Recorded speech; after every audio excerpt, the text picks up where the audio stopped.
ইলমে দ্বীন সম্পর্কে কিছু আলোচনা করব। আম্মা তৌফিক ইল্লা বিল্লাহ। প্রিয় উপস্থিতি, আল্লাহ সুবহানাহু ওয়া তাআলা আপন হাতে নিপুণ করে এই পৃথিবীটা সৃষ্টি করলেন। এই পৃথিবীর মধ্যে অনেক মাখলুকাত রয়েছে, অনেক সৃষ্টি রয়েছে। এই সৃষ্টির মধ্যে সর্বশ্রেষ্ঠ সৃষ্টি হলো মানুষ, এরপরে জিন, এরপরে ফেরেশতা বা অন্য কিছু। তো এই মানুষ সৃষ্টির শ্রেষ্ঠ কেন হলো? এই প্রশ্নের উত্তর হলো, মানুষ সৃষ্টির শ্রেষ্ঠ হয়েছে তার কৃতকর্মের জন্য। দেখুন, আল্লাহ সুবহানাহু ওয়া তাআলা মানুষকে সৃষ্টি করেছেন, ফেরেশতা সৃষ্টি করেছেন। ফেরেশতা সর্ব অবস্থায় সব সময় আল্লাহ সুবহানাহু ওয়া তাআলার হুকুম পালনে নিয়োজিত আছে, ব্যস্ত আছে। কিন্তু আমরা মানুষ সুযোগ পেলে আল্লাহর ইবাদত করি, আবার সুযোগ পেলে আল্লাহর নাফরমানিও করি, ইল্লা মাশাআল্লাহ, কিছু লোক ছাড়া। তো এরপরে আল্লাহ সুবহানাহু ওয়া তাআলা এই মানুষকে শ্রেষ্ঠ হিসাবে ঘোষণা করলেন ফেরেশতা দিয়ে। মানুষকে সেজদা করিয়ে, আদম আলাইহিস সালাতু ওয়াস সালামকে সেজদা করিয়ে মানুষকে সর্বশ্রেষ্ঠ হিসাবে স্বীকৃতি দান করলেন। দেখুন, আল্লাহ সুবহানাহু ওয়া তাআলা মানুষ সৃষ্টি করেছেন এবং এই মানুষ কিভাবে দুনিয়াতে বসবাস করবে, কিভাবে চলবে, এই জন্য একটা ক্যাটালগ তৈরি করে দিয়েছেন। আমি গত জুমায় এই উদাহরণটা দিয়েছিলাম। মনে করুন যে এই মোবাইলটা আবিষ্কার করেছে, সেই মোবাইলের সঙ্গে একটা ক্যাটালগ দিয়ে দিয়েছেন যে এই মোবাইলের মধ্যে তার কতটুকু ধারণ ক্ষমতা আছে, অথবা এর মধ্যে সিম কয়টা ব্যবহার করা যাবে, এর ব্যাটারির এম্পিয়ার কত থাকবে। তো এরকম নানান ক্যাটাগরি দিয়ে দেয়। ঠিক তেমনি আল্লাহ সুবহানাহু ওয়া তাআলা মানুষ সৃষ্টি করে মহাবিশ্বের মহাবিশ্বয় একটা ক্যাটালগ আল কুরআন দিয়ে দিয়েছেন।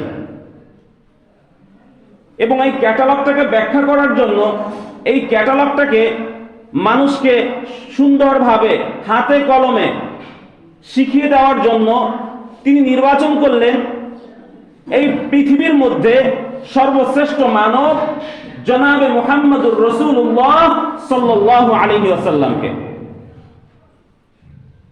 যিনি তাকে উপাধি দিলেন রাহমাতাল লিল আলামিন, যিনি তাকে উপাধি দিলেন ইন্নাকা আলা খুলুকিন আযীম। নিশ্চয়ই আপনি গোটা পৃথিবীর মধ্যে সর্বশ্রেষ্ঠ আখলাকের অধিকারী, সর্বশ্রেষ্ঠ চরিত্রের অধিকারী। এই উপাধি দিয়ে তাকে মনোনীত করলেন এই মানুষের ক্যাটালগ আল কুরআনকে মানুষদেরকে বুঝিয়ে দেওয়ার জন্য। এই ক্যাটালগ যদি আমরা ফলো করি, তাহলে আমরা আমাদের সৃষ্টির উদ্দেশ্য জানতে পারবো, আমরা আমাদের গন্তব্যে পৌঁছাতে পারবো। আল্লাহ সুবহানাহু ওয়া তাআলা এই ক্যাটালগের মধ্যে মানুষ জীবন যাপন কিভাবে করবে, এর মধ্যে সর্বপ্রথম যেই হুকুম, যেই আদেশ দান করলেন, আমরা সকলেই জানি সূরা আলাকের প্রথম 5টা আয়াত আল্লাহ সুবহানাহু ওয়া তাআলা নাযিল করেছেন। ইকরা, আল্লাহ বলছেন ইকরা, সর্বপ্রথম যে শব্দটা হলো ইকরা, আপনি পাঠ করুন। দেখুন, জনাবে মুহাম্মদুর রাসূলুল্লাহ সাল্লাল্লাহু আলাইহি ওয়াসাল্লামকে এই ক্যাটালগ দেওয়ার আগের যে যুগটা আমরা সকলেই জানি, সেটা বলে বর্বরতার যুগ, অশ্লীলতার যুগ, খারাপ যুগ। জনাবে মুহাম্মদুর রাসূলুল্লাহ সাল্লাল্লাহু আলাইহি ওয়াসাল্লাম এই কোরআন নামক এই ক্যাটালগটা দিয়ে 23 বছরে এমন সুন্দর একটা পরিবেশ তৈরি করলো, প্রেক্ষাপটটাকে এমনভাবে উল্টে দিল যে এক একটা মানুষ যারা ছিল জঘন্য, যারা ছিল নগণ্য, তারা এক একটা মানুষ স্বর্ণের টুকরায় উপনীত হলেন। কারণ কি, এই ক্যাটালগটাকে অনুসরণ করে, ফলো করে মানুষগুলো এভাবে উন্নতির চরম শিখরে পৌঁছাতে পেরেছে। প্রিয় উপস্থিতি, তো বলতে চাচ্ছি, আল্লাহ সুবহানাহু ওয়া তাআলা আমাদের যে ক্যাটালগের প্রথম যে নির্দেশনটা দিলেন, আমাদের এটা একটু আটকে দাও, যেই হুকুমটা আমাদেরকে দিলেন সেটা হলো ইকরা, তুমি পাঠ করো। মাযা নাকরাউ, আমরা কি পাঠ করব? আমরা কি ওই জাহিলিয়াত যুগের মতো তারা যেই জ্ঞান চর্চা করতো আমরা কি সেই জ্ঞান চর্চা করব? নাকি আমরা ডাক্তার ইঞ্জিনিয়ার হব? নাকি একটা বিল্ডিং কিভাবে তৈরি করা যায় সেই জ্ঞান অর্জন করব? কোন জ্ঞান অর্জন করব? প্রশ্ন আছে না? আল্লাহ সুবহানাহু ওয়া তাআলা বললেন বিইসমি রাব্বিকাল্লাযী খালাক, এমন জ্ঞান অর্জন করো যেই জ্ঞান অর্জন করলে তুমি তোমার স্রষ্টাকে চিনতে পারবে, তোমার সৃষ্টিকর্তাকে চিনতে পারবে। তাহলে আল্লাহ বলে দিলেন আমাদের কোন জ্ঞানটা অর্জন করতে হবে। যদি আমরা এই জ্ঞানটা অর্জন করতে চাই, অর্জন করতে পারি, তাহলে আমরা এক একটা স্বর্ণের টুকরায় পরিণত হতে পারবো, উন্নতির চরম শিখরে পৌঁছাতে পারবো। দেখুন আল্লাহ সুবহানাহু ওয়া তাআলা সূরা মুহাম্মাদের মধ্যে 19 নং আয়াতের মধ্যে আল্লাহ বলেন ফা'লাম আন্নাহু লা ইলাহা ইল্লাল্লাহ, দুনিয়ার মানুষ ফা'লাম, তুমি জ্ঞান অর্জন করো, আন্নাহু লা ইলাহা ইল্লাল্লাহ, এমন একটা জ্ঞান যেই জ্ঞান তোমার স্রষ্টাকে চিনতে সাহায্য করবে। তোমার স্রষ্টা যে এক এবং অদ্বিতীয়, এই জ্ঞানটা অর্জন করো, যে জ্ঞানটা অর্জন করলে তুমি চিনতে পারবে আল্লাহকে, কে তোমাকে সৃষ্টি করেছেন।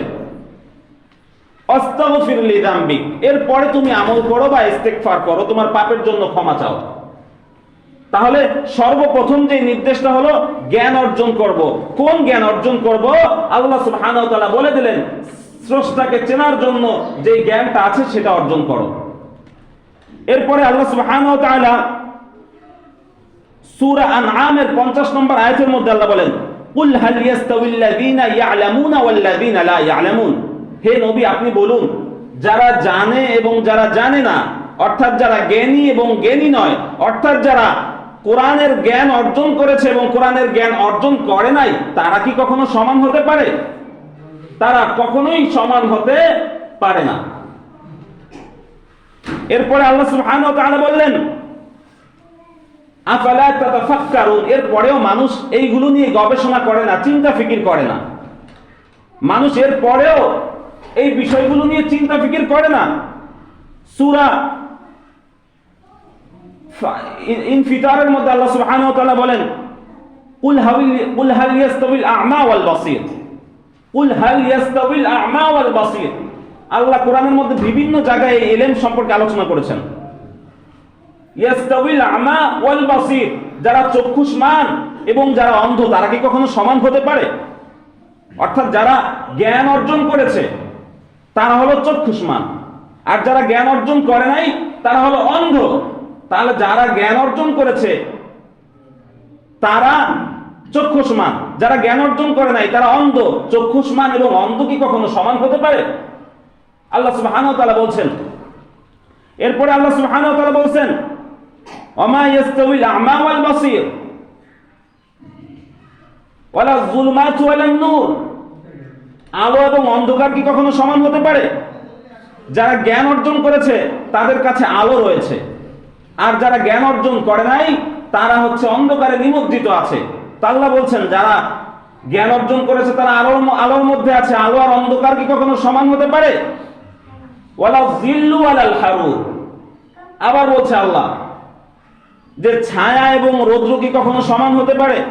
অর্থাৎ যারা জ্ঞান অর্জন করেছে তারা জ্ঞানের ছায়ার মধ্যে আছে, আর যারা জ্ঞান অর্জন করে নাই তারা রোদের প্রখরতার মধ্যে আছে। এই দুইটা কি কখনো সমান হতে পারে? এরপরে আল্লাহ বলেন ওমা ইয়াস্তাউিল আহইয়াউ ওয়ালাল আমওয়াত, যারা জীবিত আর যারা মৃত তারা কি কখনো সমান হতে পারে? অর্থাৎ যারা জ্ঞান অর্জন করেছে তারা হলো জীবিত, আর যারা জ্ঞান অর্জন করে নাই তারা হলো মৃত। আর জীবিত আর মৃত কখনোই সমান হতে পারে না। প্রিয় উপস্থিতি, বলতে চাচ্ছি আল্লাহ সুবহানাহু ওয়া তাআলা কোরআনের বিভিন্ন জায়গায় এমন উদাহরণ দিয়ে বুঝিয়েছেন যে কোন জ্ঞানটা অর্জন করলে আমরা সফলতা অর্জন করতে পারবো, আর কোন জ্ঞানটা অর্জন করলে আমরা ধ্বংস হয়ে যাব। এই ব্যাপারে আল্লাহ সুবহানাহু ওয়া তাআলা কোরআনের মধ্যে বিভিন্ন জায়গায় ইরশাদ করেছেন। আফালা তাতাফাক্কারুন, এরপরেও আমরা নির্বোধ, আমরা এগুলো নিয়ে চিন্তা ফিকির করি না। জনাবে মুহাম্মদুর রাসূলুল্লাহ সাল্লাল্লাহু আলাইহি ওয়াসাল্লাম বলছেন, তাকে এক সাহাবা প্রশ্ন করলেন, ইয়া রাসূলুল্লাহ, ইয়া হাবিবাল্লাহ, এক লোক সে ফরজ ইবাদত করে, নফল সুন্নাহ যা আছে সব করে, সারাদিন সে ইবাদতের মধ্যে থাকে।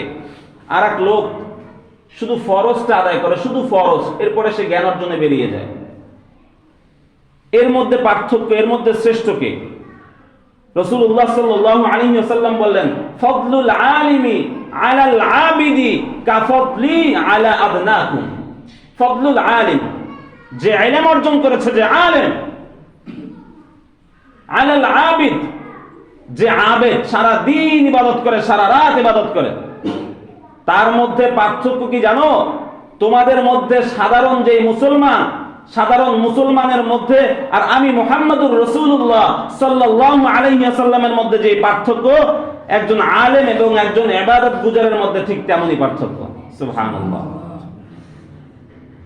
কাফদলি আলা আদনাকুম, একজন সাধারণ মুসলমান আর আমি মুহাম্মদুর রাসূলুল্লাহ সাল্লাল্লাহু আলাইহি ওয়াসাল্লামের মধ্যে যেমন পার্থক্য, একজন ইবাদত গুজার যে সারা দিন সারা রাত ইবাদত করতে থাকে, আর একজন আলেম যে কিনা শুধু ফরজ আদায় করলো, এরপরে ইলমের পিছনে লেগে গেল, তার মর্তবা তার থেকে বহু গুণ বেশি। তিনি আবু বকর ওমরের উদাহরণ দেয় না, একজন সাধারণ মুসলমানের কথা বলেছেন।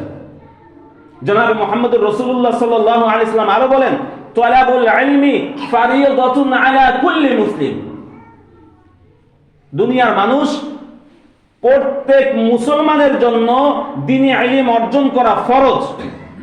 নামাজ পড়া যেমন ফরজ, ইলম অর্জন করা ঠিক তেমনি ফরজ। দেখুন, আমাদের সমাজের একদল লোক আছে যারা বলে ইসলাম নারীদেরকে ঠকিয়েছে, নারীদের শিক্ষা ব্যবস্থার ক্ষেত্রে তাদেরকে পিছিয়ে রেখেছে। অথচ ১৫০০ বছর আগে রাসূলুল্লাহ সাল্লাল্লাহু আলাইহি ওয়াসাল্লাম বলছেন, তালাবুল ইলমি ফারিয়দা আলা কুল্লি মুসলিম। সেখানে কিন্তু পুরুষের কথা বলে নাই, বলেছে যারা ঈমান অর্জন করেছে, ঈমান আনয়ন করেছে, সে হোক পুরুষ অথবা নারী, সবার জন্য ইলমে দ্বীন শিক্ষা করা ফরজ। একজন মুসলমান পুরুষের যেমন ইলমে দ্বীন শিক্ষা করা ফরজ, ঠিক তেমনি ভাবে একজন নারীও ইলমে দ্বীন শিক্ষা করা ফরজ। এখন বিষয়টা হলো, এখানে তাদের একটা পরিবেশ লাগবে, তাদের একটা পরিবেশ লাগবে যে নারী পুরুষের সমান সমন্বয় শিক্ষাটাকে, তাদেরকে একসঙ্গে শিক্ষা ব্যবস্থাকে চালু করে জিনার রাস্তাকে উন্মুক্ত করে দেওয়ার নাম হচ্ছে সহশিক্ষা নয়।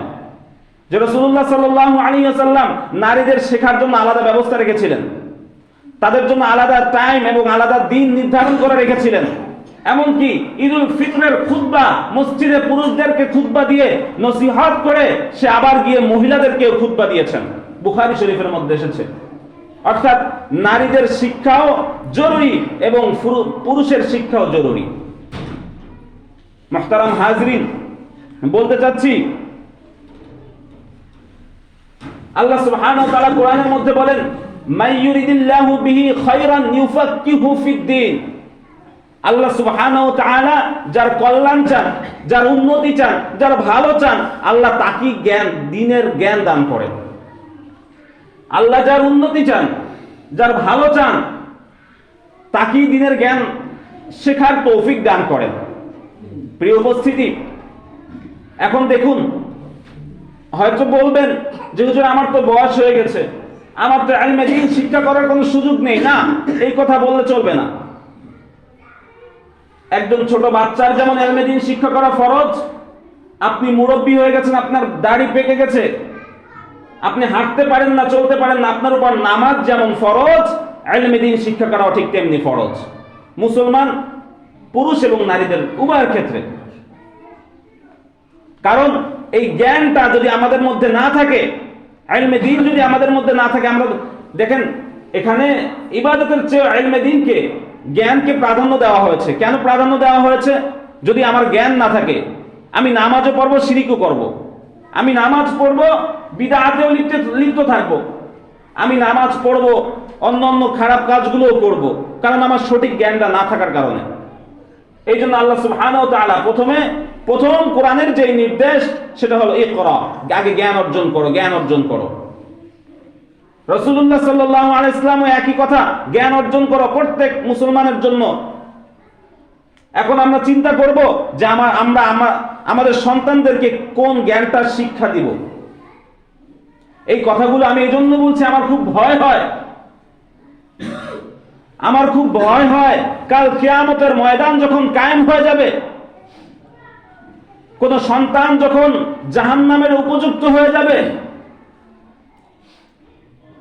যখন তাকে নির্দেশ দেওয়া হবে ফেরেশতাদেরকে, যাও তাকে টেনে টেনে জাহান্নামে নিয়ে নিক্ষেপ করো, তখন ওই সন্তান আল্লাহর আদালতে মামলা করবে, ও আল্লাহ দাঁড়াও, আমি জাহান্নামে যাব ঠিক আছে, রব্বানা আরিনাল লাযাইনি আযাল্লানা মিনাল জিন্নি ওয়াল ইনস, দুনিয়ার জমিনে বসে যে মানুষ এবং জিনদের কারণে, অর্থাৎ আমার পিতামাতা আমাকে দুনিয়ার বহু জ্ঞান শিক্ষা দিয়েছে, কিন্তু ইলমে দ্বীন আমাকে শিক্ষা দেয় নাই, সুতরাং তার জন্য আজকে আমি জাহান্নামে যাচ্ছি, আমার মা বাবাকে আমার সামনে নিয়ে আসো, তাদের বুকের উপরে পাড়া দিয়ে আমরা জাহান্নামে যাব। দুনিয়ার প্রত্যেকটা মা বাবার বিরুদ্ধে সন্তানদের এভাবে মামলা দায়ের করবে। আপনার সন্তানকে লন্ডন থেকে ডিগ্রি ডক্টরেট করে বাংলাদেশে এনেছেন, আপনার সন্তানকে বড় ইঞ্জিনিয়ার বানিয়েছেন, কিন্তু আফসোস আপনি মারা যাবেন, আপনার সন্তানটা আপনার জানাজাও দিতে পারবে না। তখন আলেমদেরকে খুঁজে, কোথায় আলেম আছে? এর থেকে পোড়া কপাল আর কি হতে পারে? প্রিয় উপস্থিতি, বলতে চাচ্ছি, আমি এই কথা বলছি না যে দুনিয়ার শিক্ষার প্রয়োজন নেই, আমি বলতে চাচ্ছি যে আগে ইলমে দ্বীন একটা মানুষের জন্য যতটুকু ইলম অর্জন করা ফরজ, আগে ততটুকু ইলম অর্জন করান, তারপরে দুনিয়ার জ্ঞান অর্জন করান, কোনো সমস্যা নেই। আপনি বয়স হয়ে গেছে, বৃদ্ধ হয়ে গেছেন, আপনার উপর নামাজ ফরজ, ইলমে দ্বীনও তো ফরজ। কয়জন লোক এখানে আছে যারা তাদের ইমাম সাহেবকে গিয়ে বলছে যে হুজুর আমি তো কিছুই জানি না, আমাকে একটু ইলমে দ্বীন শিখান? কয়জন লোক এখানে আছে? অথচ এটাও তো তাদের উপরে ফরজ। রোজা রাখা ফরজ, এটাও এই ইলমে দ্বীন শিক্ষা করাও তো ফরজ। তাহলে এটার ব্যাপারে এত অবহেলা কেন? আমরা যদি এই সমাজটাকে সুন্দর করতে চাই, আমরা যদি এই সমাজটা থেকে সমস্ত খারাপকে দূর করতে চাই, তাহলে এই ইলমে দ্বীনের কোনো বিকল্প নেই। কারণ রাসূলুল্লাহ সাল্লাল্লাহু আলাইহি ওয়াসাল্লামের আগের যেই যুগটা ছিল, যেটাকে আমরা বর্বর যুগ হিসেবে জানি, তারা কিন্তু মূর্খ ছিল না, তারাও জ্ঞানী ছিল, তারা বড় বড় পণ্ডিত ছিল। সে যুগে কবিতা প্রতিযোগিতা হতো। সাবা মুআল্লাকা, ইতিহাসের বইয়ের মধ্যে পেয়ে যাবেন, সাবা মুআল্লাকা নামক 7 জন কবি ছিল, শ্রেষ্ঠ কবি। ওই প্রতিযোগিতায় যাদের কবিতা সর্বশ্রেষ্ঠ হতো, তাদের কবিতাগুলো স্বর্ণাক্ষরে লিখে কাবাগরের দেয়ালের মধ্যে টানিয়ে রাখতো। ওই যে সাবা মুআল্লাকার যেই কবিরা ওই কবিতা লিখে গেছে, এই বর্তমান যুগের কোন কবি তাদের কবিতার শ্রেষ্ঠত্ব পর্যন্ত ছুঁয়ে যেতে পারে নাই। তাহলে তারা কি মূর্খ ছিল? তারাও জ্ঞানী ছিল, তারাও জ্ঞানী ছিল। এখন আমাদের সমাজটাও জ্ঞানে পরিপূর্ণ, কিন্তু যেই জ্ঞানটা অর্জন করলে আমরা দুনিয়ার মুক্তি, আখিরাতের মুক্তি পেতে পারি, সেই জ্ঞানটা থেকে আমরা পিছিয়ে আছি। এজন্য আমি বলতে চাই, উদারতা